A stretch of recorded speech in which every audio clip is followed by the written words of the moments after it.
Kiara dhe Luisi së shpejti me një projekt të ri, ja çfarë po planifikon çifti i njohur. Moderatorja e njohur dhe shumë e dashur për publikun Kiara Tito ka qenë së fundmi e ftuar në një emision ku ka ndarë me publikun disa rrëfime personale mbi jetën, karrierën dhe planet që po vijojnë në horizont.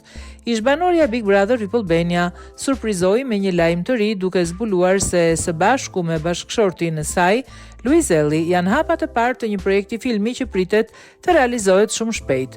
Jemi duke organizuar për të bërë një film së bashku, është era e parë që e them. Ai e ka thënë pak edhe në story, megjithatë, nuk ishte asgjë konkrete. Tani, është momenti që ne të jemi në fillimet tona, sepse filmi normalisht që do shumë kohë që të dalë, por ky është një projekt që ne kemi dëshirë ta bëjmë sa më shpejt. Në vazhdimsi, do t'i mbledhim të gjitha detajet, u shpreh Kiara. Kur u pyet nëse filmi do t'ishte një komedi apo një rrëfim mbi historinë e dashurisë së tyre, ajo nuk nguroi të jepte një përgjigje të ëmbël. Sigurisht që do të ketë edhe dashuri brenda, ku do të shkojmë ne të dy pa transmetuar pak dashuri, ka thënë Kiara.